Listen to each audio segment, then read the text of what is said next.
Hello students, I hope that you all are fit, fine and safe. As you all know that due to the COVID corona virus जो आपका ये lockdown period है ये और ज़्यादा stretch हो चुका है और आपकी जो +2 क्लासेस है majorly 10th and +2 board classes होते हैं तो इनका जो है काफ़ी ज़्यादा लॉस हो रहा है स्टडीज़ का। इसीलिए मैं ऑनलाइन क्लासेस का ये सेशन आपके लिए स्पेशली लेके आ रही हूँ। मेरी सभी स्टूडेंट्स से ये रिक्वेस्ट है कि जितने भी स्टूडेंट्स मेरी वीडियोस को देख रहे हैं वो प्लीज़ मेरे चैनल को सब्सक्राइब करें, इसको शेयर भी करें और वीडियोस को लाइक करें। अगर कोई भी आपकी सजेशन है वीडियोस के रिगार्डिंग या जो भी आप और चाहते हैं इम्प्रूवमेंट्स तो आप सजेशन बॉक्स में इसको ज़रूर कमेंट करें। तो मेरी सभी स्टूडेंट्स से रिक्वेस्ट है कि प्लीज़ मेरे चैनल को सब्सक्राइब करें ताकि मुझे आपकी तरफ से एक पॉजिटिव फीडबैक मिले और मैं और ज़्यादा एफर्ट्स करूँ और ज़्यादा डाटा और ज़्यादा जो बेनिफिशियल मटेरियल है बोर्ड एग्जाम्स के लिए आपको प्रोवाइड कर सकूं। सो आज जो है हम नया टॉपिक स्टार्ट करने वाले हैं। असल में कल हमने इसके रिलेटेड सिर्फ एक ही न्यूमेरिकल किया था। आज हम लोग कॉन्सेंट्रेट करेंगे न्यूमेरिकल्स के ऊपर which are based upon the Kirchhoff law. तो पहले हम न्यूमेरिकल के साथ डील करते हैं। द फर्स्ट क्वेश्चन यानी फर्स्ट न्यूमेरिकल जो आज हमने करना है किरचॉफ लॉ के बेसिस पे ही हम न्यूमेरिकल्स आज करेंगे मैक्सिमम। अब देखते हैं कि पहला क्वेश्चन जो है आपके पास that is obtain the total resistance between the terminals capital A and capital B. आपके पास कोई गिवन सर्किट है, capital A and capital B, दो टर्मिनल्स इस सर्किट में बनाए हैं। This is a terminal capital A and this is a terminal capital B. अब हमारा काम क्या है कि हमें टोटल रेजिस्टेंस फाइंड आउट करना है इस सर्किट के अंदर जिसमें आपके पास एक सेल लगा है जिसकी ईएमएफ की value is given as capital E. ये रेजिस्टेंस है 1 ओम, ये 2 ohm, this is your 3, this is 4 ohm and this is 5 ohm. तो सबसे पहले इस पूरे सर्किट के अंदर हमें करंट जो है वो डिस्क्राइब करके नहीं दिया हुआ। बहुत सारे क्वेश्चंस ऐसे भी आते हैं जिनमें करंट जो है वो सर्किट में पहले से प्रायरली नहीं दिया होता, तो वो आपको अज्यूम करना पड़ता है कि करंट किस तरह से डिवाइड होगा और किस डायरेक्शन में करंट जो है उसका फ्लो है और आपने उसको कैसे कैसे अज्यूम करना है। पहली बात ये है जब भी सर्किट में आप करंट्स को अज्यूम करेंगे तो आप जो नंबर ऑफ वेरिएबल्स है उनको कम से कम लेने की कोशिश करेंगे, क्योंकि जितने ज्यादा वेरिएबल्स आपके कम होंगे उतनी ज्यादा कम इक्वेशंस में आपका क्वेश्चन जो है वो सॉल्व हो जाएगा। जैसे जो हमने पिछली वीडियो में क्वेश्चन किया था उसमें मैंने आपको बताया था कि अगर आपके पास 3 वेरिएबल्स हैं तो आपको कम से कम 3 इक्वेशंस चाहिए उनकी वैल्यूज को फाइंड आउट करने के लिए। तो हमारा टारगेट होगा अगर करंट नहीं दिया तो लीस्ट नंबर ऑफ वेरिएबल्स को क्वेश्चन के अंदर अज्यूम किया जाए। तो सबसे पहले अब आपके पास बैटरी की ईएमएफ की वैल्यू नहीं दी है, it is given to be E. तो सबसे पहले हम सपोज कर लेते हैं जो करंट सर्किट में जा रहा है दैट इज आई। अब कुछ एक स्टूडेंट्स क्या करेंगे, ये करंट गया ए पॉइंट पे, करंट पहुंचा एम पॉइंट पे। अब एम पॉइंट पे हमें क्लियरली दिख रहा है कि करंट को 2 रास्ते मिल रहे हैं और करंट के 2 रास्ते कौन से हैं, ऊपर है रेजिस्टेंस 1 ओम का और नीचे है रेजिस्टेंस 2 ओम का। एक बात ये भी है जब रेजिस्टेंसेस अपर टर्मिनल में और लोअर टर्मिनल में यानी जिन 2 पार्ट्स में करंट में डिवाइड होना है वहां पे रेजिस्टेंसेस की वैल्यूज अगर डिफरेंट है तो इसका मतलब करंट जो है वो अनइक्वली डिवाइड होगा, इक्वली डिवाइड नहीं होगा। इसका मतलब ऐसे नहीं करना कि आई करंट यहाँ पहुंचा, I/2 ऊपर चला गया, I/2 नीचे चला गया, दैट इज रॉन्ग। यानी करंट अनइक्वल डिस्ट्रीब्यूशन होनी है करंट की because both the resistances upper terminal में 1 ओम है और नीचे क्या चल रहा है 2 ओम विच आर डिफरेंट। इसका मतलब ये कोई बैलेंस्ड सर्किट नहीं है कि ऊपर एंड नीचे की चीजें बैलेंस्ड हैं। तो यहाँ पे करंट डिफरेंट यानी अनइक्वली डिवाइड होगा। तो कुछ एक स्टूडेंट्स क्या करेंगे डिफरेंट के चक्कर में ऊपर सपोज कर लेंगे I1 और नीचे सपोज कर लेंगे I2। अब प्रॉब्लम क्या है कि आपने पहले ही स्टेप में 2 वेरिएबल ले लिए, जबकि आपको मैंने पहले ही बताया कि इस तरीके के क्वेश्चन में हमें वेरिएबल्स को कम से कम सपोज करना है। तो बेस्ट मेथड क्या है, अगर मैं इस एम पॉइंट के ऊपर करंट I1 सपोज कर रही हूँ तो बेटर इज कि अगर I में से I1 करंट ऊपर चला गया तो बचेगा क्या I माइनस I1। यानी मैंने एक नया वेरिएबल अज्यूम नहीं किया बल्कि मैंने जो यहाँ पे करंट सपोज किया है वो ऑलरेडी जो 2 वेरिएबल मैंने अज्यूम किए थे उसी से अज्यूम कर लिया। अगर मैं यहाँ पे I2 सपोज कर लेती तो 3 वेरिएबल हो जाते I1, I और I2। अब यहाँ पे हमारे पास वेरिएबल 2 ही है और तीसरा करंट जो है वो इन दोनों वेरिएबल्स के सब्सट्रैक्शन से बना है। तो ट्राई आपने यही करना है कि वेरिएबल्स को कम से कम सपोज करेंगे। अब देखें यहाँ करंट I1 चला गया और यहाँ करंट चला गया I माइनस I1। देन ये I1 करंट पहुंचेगा इस C पॉइंट पे। जब ये I1 करंट C पॉइंट पे पहुंचेगा अगेन यहाँ पे 3 ओम का रेजिस्टेंस, यहाँ पे 4 ओम का रेजिस्टेंस। इसका मतलब करंट की फिर से क्या होनी है अनइक्वल डिस्ट्रीब्यूशन, क्योंकि अनइक्वल रेजिस्टेंसेस हैं दोनों साइड्स पे, दोनों पार्ट्स में। तो अगेन अब यहाँ पे भी हमने कम वेरिएबल्स लेने की कोशिश करनी है। तो मैं इस साइड सपोज कर लेती हूँ कि करंट जो चला गया वो I2 है।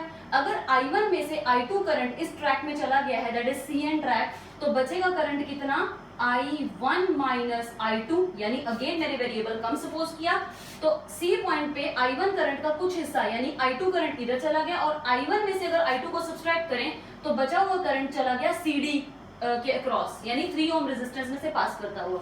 अब चलते हैं पॉइंट डी के ऊपर। अब इस पॉइंट डी पे देखें तो ये I माइनस I1 करंट, यानी दिस वन, ये वाला करंट पहुंचेगा डी टर्मिनल पे, एंटर करेगा, और ऊपर से जो करंट आ रहा है that is I1 minus I2। तो यानी इस डी टर्मिनल पे 2 करंट जो है वो एंटर हो रहे हैं। एक करंट है that is I minus I1, और दूसरा करंट जो एंटर हो रहा है that is I1 minus I2। तो इन दोनों का सम किया हमने, यहाँ पे I1 ऑपोजिट साइन होने के कारण कैंसिल हो गए, तो बचा क्या I माइनस I2। इसका मतलब इस D पॉइंट से जो लीव करेगा, क्योंकि किरचॉफ का जंक्शन रूल क्या कहता है, करंट एंटरिंग द सिस्टम, यानी sum of currents entering the system is equal to current leaving the junction, system नहीं सॉरी जंक्शन। तो sum of the currents entering the junction, junction है D junction पे 2 current enter कर रहे हैं, ऊपर से आ रहा है CD टर्मिनल के क्रॉस I1 माइनस I2, और इस लाइन MD के क्रॉस आ रहा है I माइनस I1।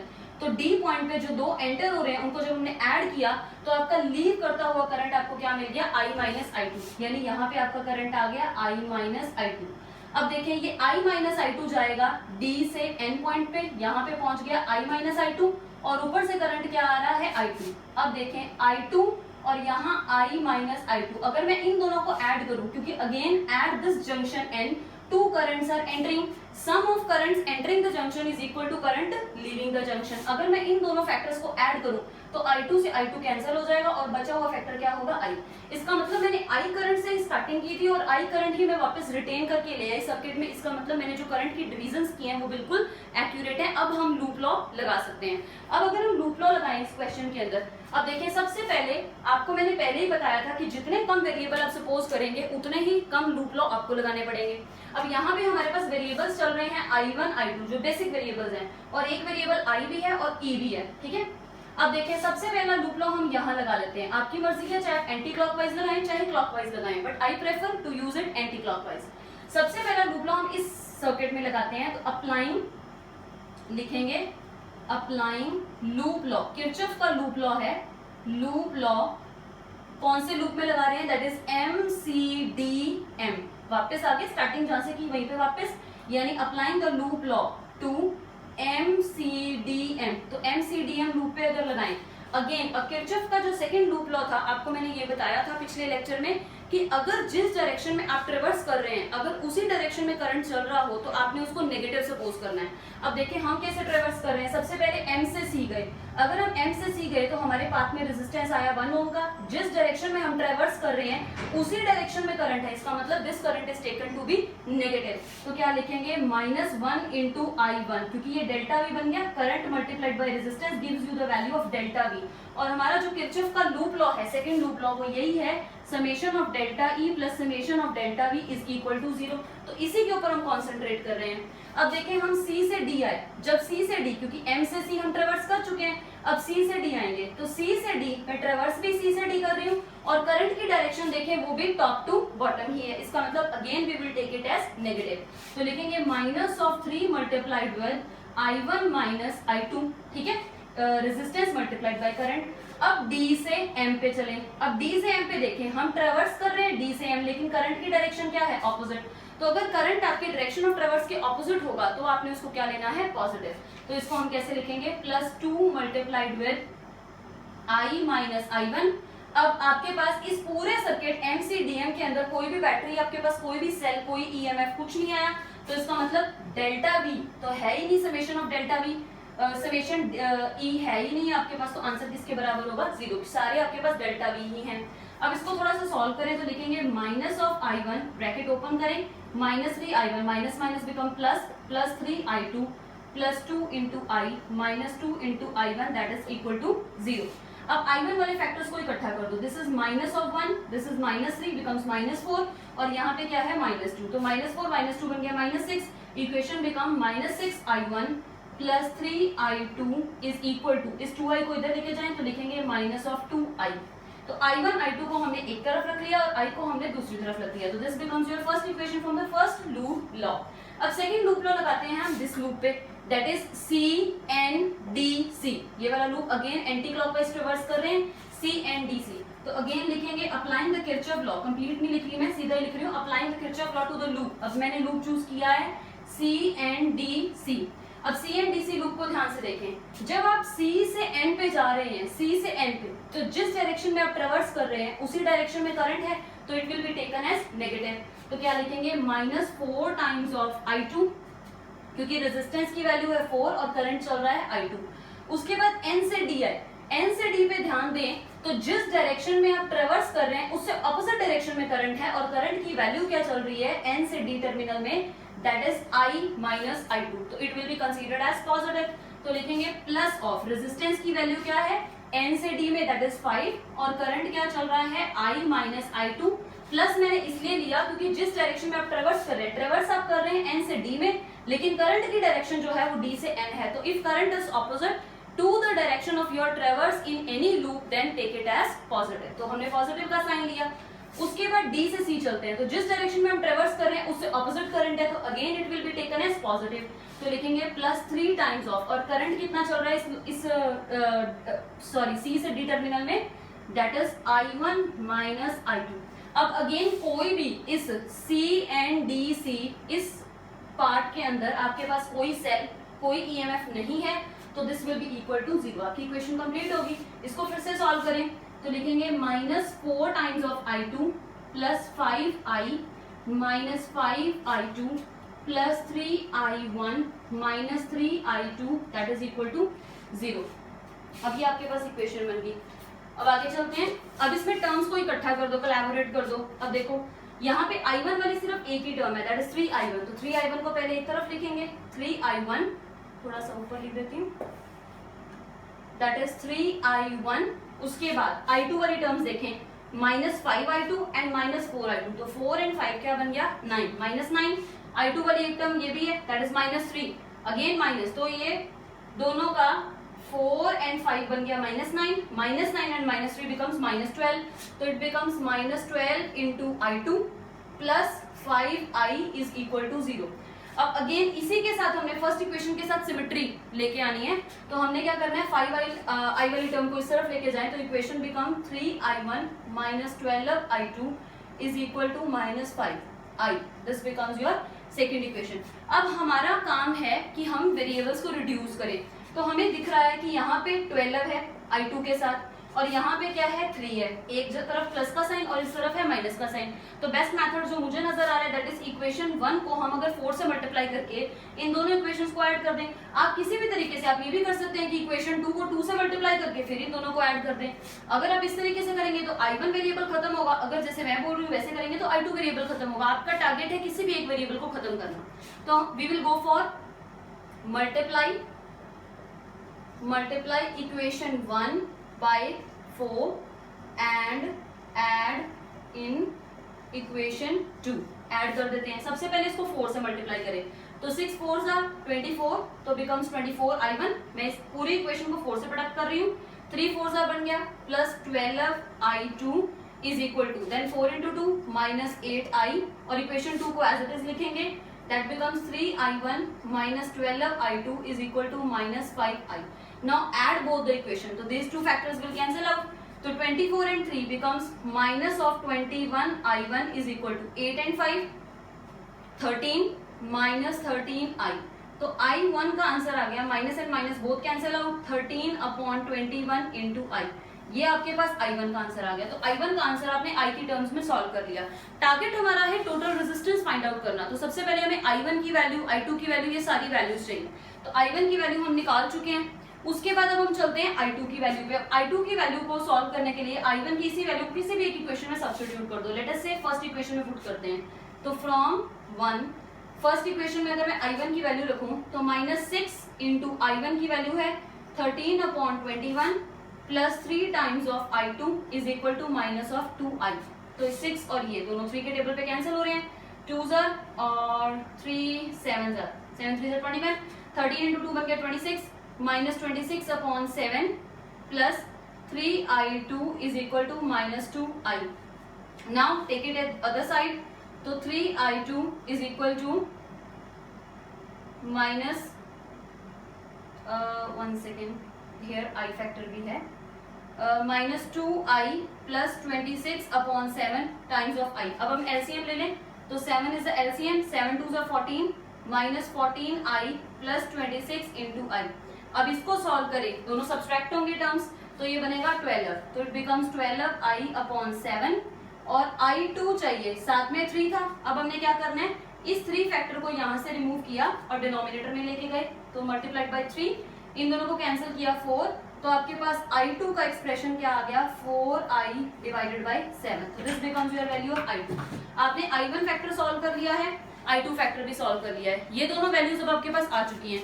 अब आपने यूज करना है दिस e को, क्योंकि e क्वेश्चन में गिवन था और e को हमने कहीं पे भी अभी तक यूज नहीं किया।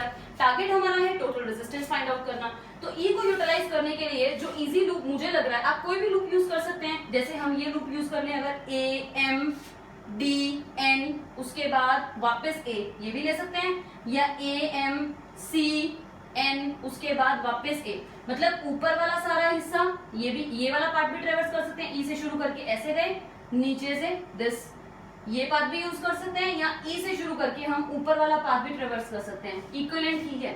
तो हम लोग लूप पे चलते हैं, नीचे वाला लूप चूज कर लेते हैं, तो applying the loop law to, अब हम ये वाला लूप ले लेते हैं, applying the loop law to loop. अब हमने लूप चूज किया, a m d n उसके बाद e लिखने की जरूरत नहीं है, वापस a, क्योंकि e तो EMF है, तो मैंने नीचे वाला पार्ट लिया, दैट इज a से m, m से d, d से उसके बाद n, देन b, देन वापस a, तो ये वाला लूप ले लें। अब यहाँ पे लूप लॉ लगाएं, तो देखें आप a से m पे जा रहे हैं, a से m पे, although current I is there but there is no resistance, तो ऐसा नहीं कि आप I को अकेला लिख देंगे, वो रॉन्ग है, या रेजिस्टेंस को 1 ओम सपोज कर लेंगे, that is wrong. Only wire है, जब रेजिस्टेंस होगा तो आपने I एंड R का फैक्टर लिखना है।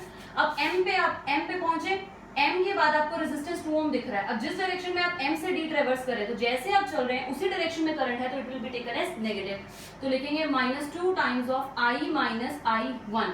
उसके बाद d से जा रहे हैं आप n पे, जैसे आप ट्रेवर्स करें उसी डायरेक्शन में अगेन करंट है, it will be again taken as negative, तो -5 इंटू I माइनस I2। उसके बाद n से b पे कुछ भी नहीं है, फिर आप b से वापस आए, again only current is there but there is no resistance, तो कुछ भी नहीं आपने लिखना। उसके बाद मूव करते हुए आपको सेल का क्या दिख गया, नेगेटिव। अगर सेल का नेगेटिव दिखे तो EMF will be taken as positive, तो लिखेंगे प्लस E।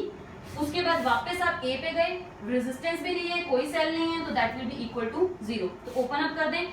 बजाय कि ओपन अप करने के अब यहाँ पे I1 और I2 की वैल्यू सबसे पहले सब्स्टिट्यूट कर देते हैं, तो it becomes -2 into I minus I1 की वैल्यू ये पड़ी, that is 13 upon 21, I minus 5 into I minus I2 की value that is 4/7 into I is equal to -e factor हम उधर दे गए, तो इट बिकम्स -2, I को कॉमन कर दें, तो ये बन गया 1 माइनस 13 अपॉन 21। तो इस स्टेप को अगर मैं LCM लेके यहीं सॉल्व करूं, तो टोटल के नीचे मेरे पास आ जाएगा 21 और ऊपर यहाँ पे आ जाएगा 21, अगेन -5, I फैक्टर को यहाँ पे कॉमन करें, तो 7 इज द LCM, तो ये बनना है 7 माइनस 4 और सामने क्या आ गया E।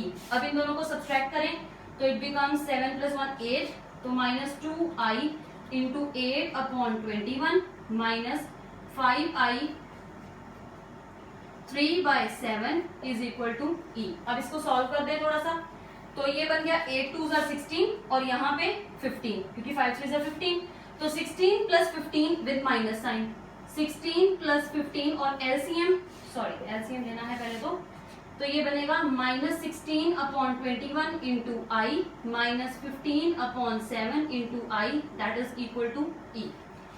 अब यहाँ पे LCM लेना पड़ेगा, तो now taking up the LCM इन दोनों पार्ट्स में LCM लेंगे, तो LCM बिकम्स 21, तो ये बन गया -16, I फैक्टर मैं कॉमन ले रही हूँ और सामने मेरे पास क्या है E है, तो ये बन गया -16 अपॉन 21 और यहाँ पे फैक्टर जाएगा आपका 3 का, तो -45, तो it becomes 6 -61 upon 21 I is equal to E, और E के साथ सॉरी माइनस का साइन यहाँ पे आपके पास ये चल रहा है, माइनस का sign, this minus and this minus both get cancelled out. अब E और ये E की वैल्यू आपको ये मिल गई है, that is 61 upon 21 into I, लेकिन हमें पता है जो E होता है दैट इज E। अगर हम सेल की बात करें, तो ये A और B पॉइंट के बीच में जो पूरा टोटल अरेंजमेंट रखा हुआ है हमने, इस पूरे टोटल अरेंजमेंट में करंट तो I ही एंटर हो रहा है ऑल्दो वाई करंट अलग अलग पार्ट्स के अंदर डिवाइड जरूर हो रहा है, अब मैं ए और बी इन पार्ट्स को रिमूव करके अगर एक कोई रेजिस्टेंस लगा दूं which is equal to the effective resistance between the point A and B, क्योंकि A and B पॉइंट के बीच में सारे रेजिस्टर ही लगे हुए हैं, 5 रेजिस्टर्स का कॉम्बिनेशन लगा है, जिसमें से कुछ एक सीरीज में कुछ एक पैरेलल में। तो अगर हम A and B पॉइंट के बीच में इफेक्टिव रेजिस्टेंस को R सपोज कर लें तो हम एक इक्वेशन को ऐसे भी राइट कर सकते हैं, E is equal to I into R effective, where R effective क्या चीज है, R effective is the effective resistance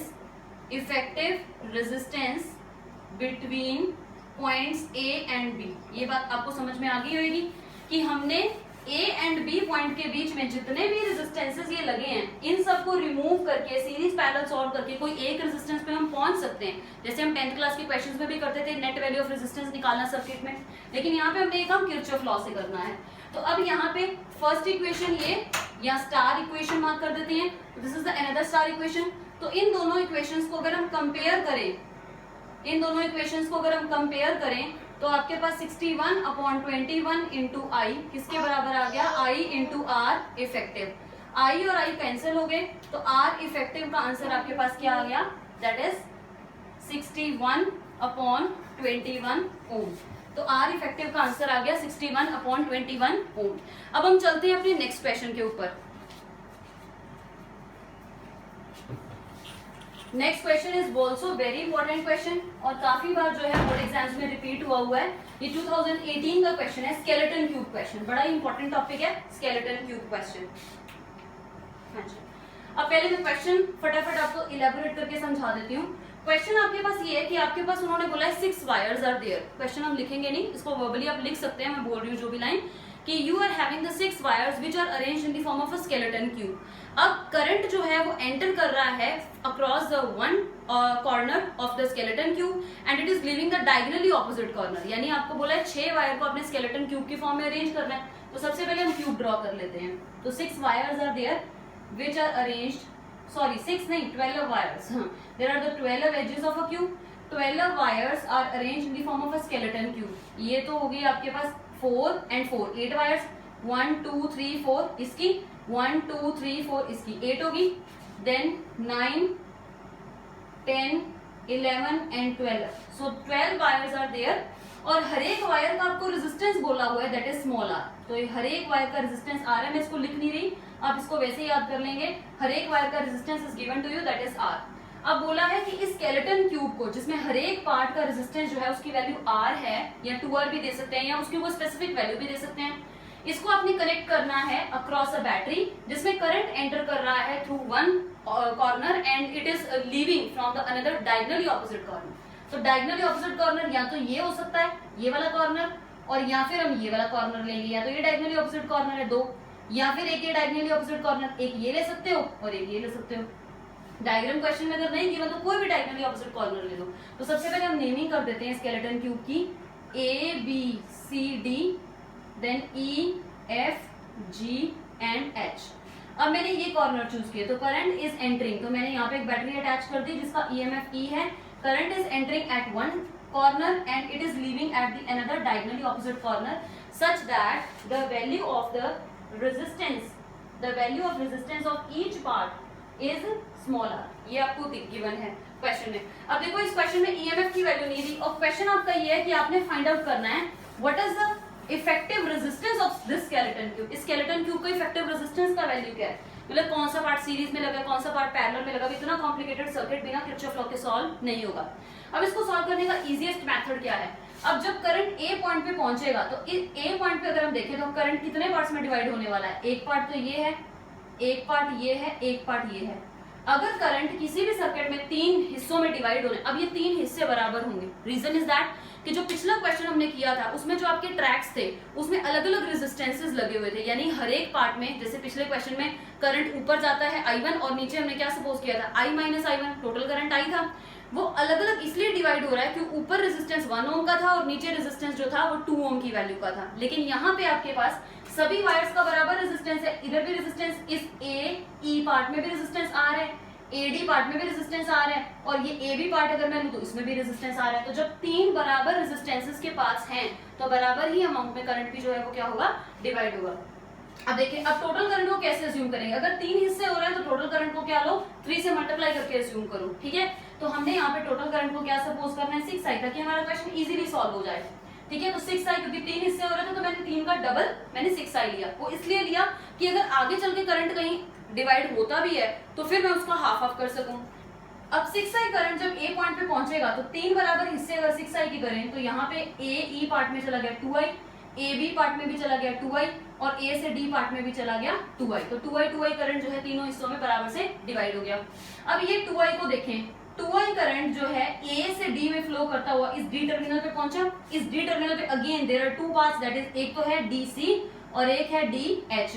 तो अब दोनों पार्ट्स में यानी दोनों वायर्स का रेजिस्टेंस अगेन सेम है, that is smaller and smaller, तो करंट जो है वो फिर से इक्वली ही डिवाइड होगा, अनइक्वली डिवीजन नहीं होने वाली।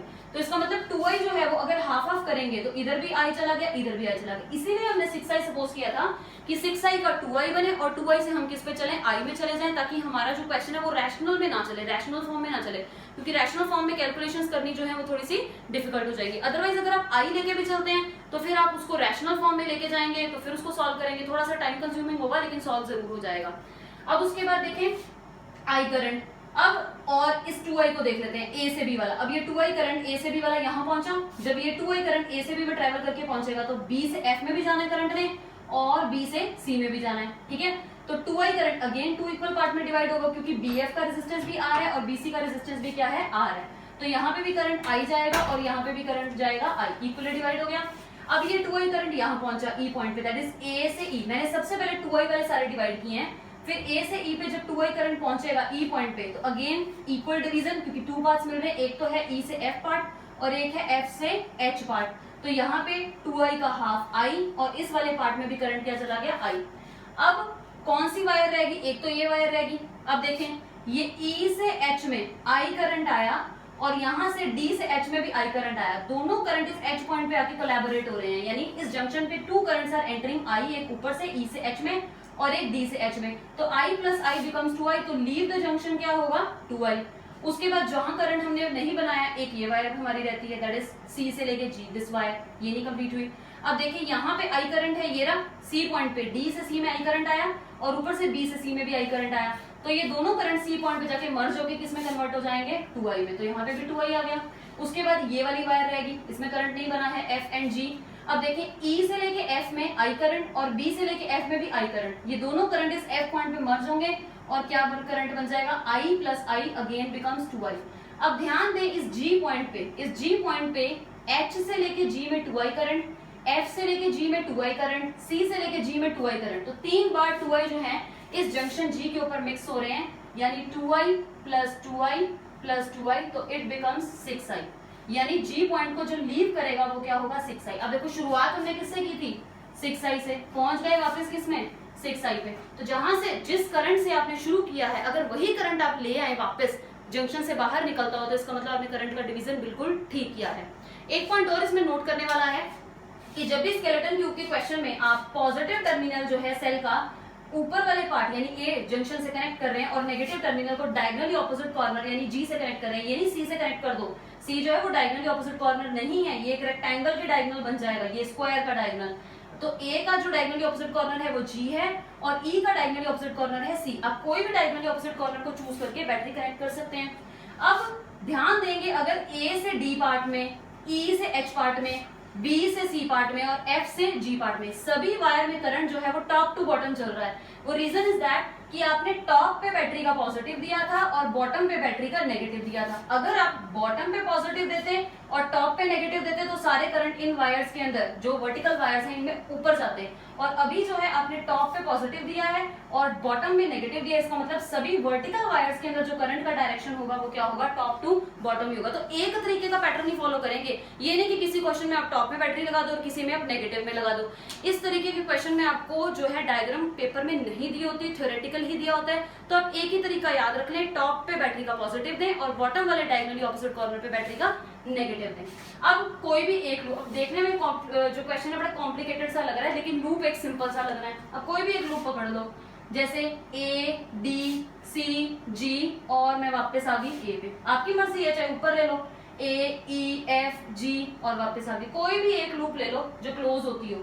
तो मैंने लूप चूज किया, ए से शुरू कर रही हूँ, loop applying the loop law to the A से हम आए डी पे, डी से आए सी पे, सी से आए जी पे, जी से बैटरी के ई, इस पॉइंट को भी अगर मानना है तो लेट से एक्स मान लो और इस पॉइंट को वाई मान लो, एक्स पे आए फिर वाई पे आए फिर वापस हम पहुंच गए ए पे। तो हमने ए क्लोज लूप ले लिया। अब इस लूप में चलें तो पहले ए से डी चलोगे तो जिस डायरेक्शन में मूव कर रहे हो उसी डायरेक्शन में करंट है तो it will be taken as negative. तो लिखेंगे -2 × आई, करंट तो 2 आई है और रेजिस्टेंस की वैल्यू वायर की क्या है आर। उसके बाद डी से सी चल रहे हैं तो किरचॉफ लॉ क्या कहता है, जिस डायरेक्शन में आप ट्रेवर्स कर रहे हो डी से सी जा रहे हो उसी डायरेक्शन में करंट है तो it is taken as negative. तो लिखेंगे -I और रेजिस्टेंस क्या है हर एक वायर की स्मॉल r। उसके बाद सी से जी पे है, सी से जी पे करंट क्या चल रहा है 2I, जिस डायरेक्शन में ट्रेवर्स कर रहे हैं उसी डायरेक्शन में करंट है तो इसका मतलब again negative -2I × small r। उसके बाद जी के बाद यहाँ पे 6I करंट है लेकिन रेजिस्टेंस कोई नहीं है, इसका मतलब 6I को नहीं लिखना है। उसके बाद जब आए एक्स पे, एक्स से गए बैटरी पे, बैटरी का क्या दिख गया नेगेटिव, तो जब बैटरी का नेगेटिव दिख जाए तो उसको क्या लेना है पॉजिटिव। तो plus of E is equal to 0, क्योंकि Y से लेके A में कोई रेजिस्टेंस नहीं है सिर्फ करंट ही है तो आपने यही आपका एक लूप बन गया। अब इसको थोड़ा सा सॉल्व करें, ये बन गया 2IR - IR - 2IR is equal to E। तो ऐड हो गया 2 + 1 3 + 2 5, तो -5 × I × R is equal to E को उधर लेके जाएंगे तो बन गया -E, माइनस से माइनस कैंसिल हो गया तो E का आंसर आपके पास आ गया 5 × I × R। एक तो ये आंसर है E का। अब अगर मैं इस कॉम्प्लिकेटेड से सर्किट को रिमूव कर दूं तो इसकी जगह कोई ना कोई एक रेजिस्टर तो बनेगा ही ना, जैसे सीरीज पैरेलल 10th क्लास में सॉल्व करते थे। तो इसको सारे को हटाएं तो इसकी जगह पे एक रेजिस्टेंस आ जाएगा, उस एक रेजिस्टेंस जो A एंड G पॉइंट पे चल रहा है उसका आंसर क्या होगा R effective, which is the effective resistance of this whole cube, जिसमें पता नहीं कौन सीरीज में कौन पैरेलल में कुछ नहीं पता लग रहा। तो हमने क्या करना है, अब क्या लिखना है E टोटल बैटरी की वोल्टेज E दे रहे हैं तो E will be equal to total current जो आप दे रहे हैं। टोटल करंट आपने कितना अज्यूम किया, I नहीं बल्कि 6I, तो टोटल करंट 6I और total resistance of skeleton cube जो फाइंड आउट करना था उसको R इफेक्टिव सपोज कर लेते हैं। तो this become your second equation. तो इन दोनों इक्वेशंस को जस्ट कंपेयर कर दो, तो कंपेयरिंग 1, 2 तो ये बन गया 5I × small r is equal to 6I × R effective. I से I कैंसिल हो गया, जो आपने अज्यूम किया था वो तो खत्म। उसके बाद R इफेक्टिव का आंसर क्या आ गया 5/6 × स्मॉल r। तो ये क्वेश्चन हमने सॉल्व बिना कुछ वैल्यूज को सपोज किए इसलिए किया है ताकि पेपर में आपको कोई भी वैल्यू दी हो तो आपको तरीका बताओ, इसमें जो भी वैल्यू R की आपको दी आप लास्ट में पुट करो और आपको R इफेक्टिव यानी पूरी की पूरी क्यूब का रेजिस्टेंस मिल जाएगा। तो आज हम यहीं तक करते हैं। आई होप दैट आपको किरचॉफ के ये दोनों न्यूमेरिकल समझ में आ गए होंगे और नेक्स्ट न्यूमेरिकल्स जो है वो हम अगली वीडियो में ट्राई करेंगे। तो प्लीज मेरे चैनल को लाइक करें, सब्सक्राइब करें और कमेंट बॉक्स में अपनी सजेशंस जरूर डालें। Thank you so much.